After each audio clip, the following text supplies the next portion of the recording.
Bonjour et bienvenue sur Il était une fois podcast.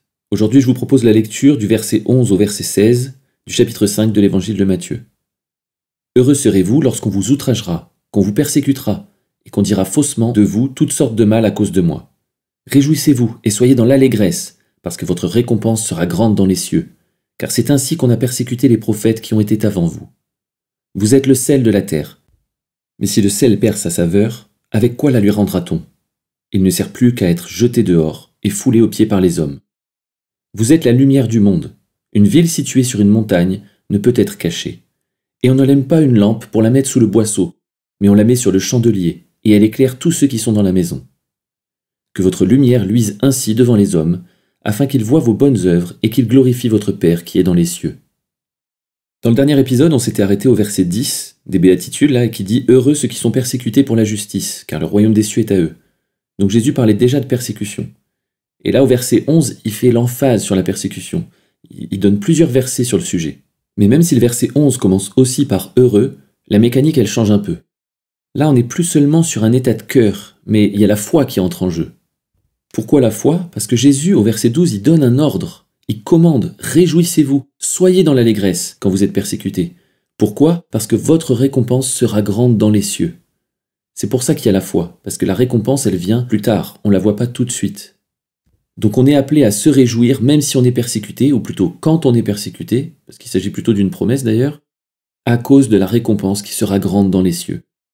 Les choses peuvent être difficiles temporairement sur cette terre, c'est vrai, alors ça peut nous paraître long parce que nous on est terrestres, mais face à l'éternité, ce n'est qu'un clin d'œil, ce n'est qu'un claquement de doigts, ça passe très vite finalement.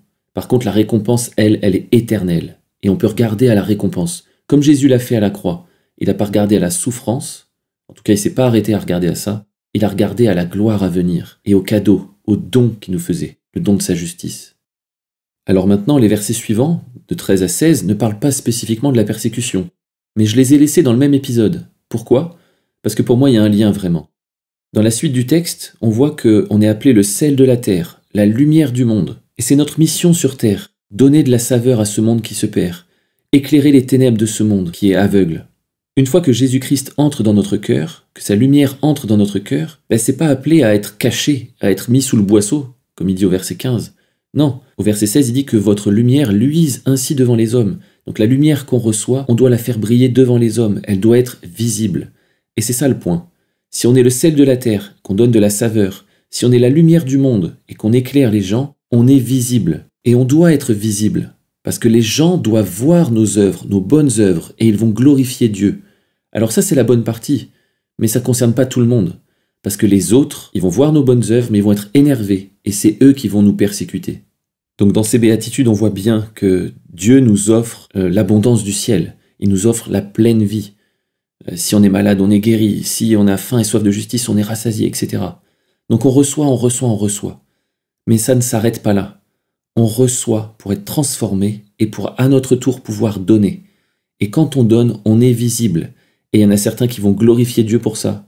Il y en a d'autres qui vont nous persécuter. Mais même quand on est persécuté, on est heureux, parce que notre récompense sera grande.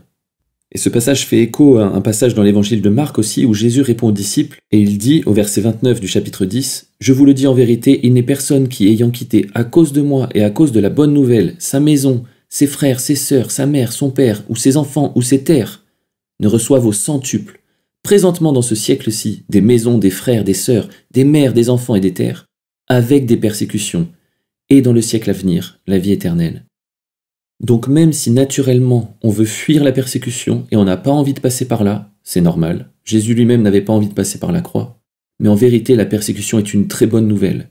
Ça montre qu'on est visible et que donc du coup on est vraiment dans les projets de Dieu, dans les œuvres de Dieu, et ça nous assure une grande récompense dans les cieux. On voit dans le livre de l'Apocalypse que ceux qui sont le plus récompensés, c'est les martyrs, donc la persécution la plus extrême. Donc n'ayons pas peur des persécutions, ne les cherchons pas évidemment, mais lorsqu'elles arrivent, réjouissons-nous parce que nous sommes sur le bon chemin, nous faisons les œuvres de Christ et nous aurons une grande récompense.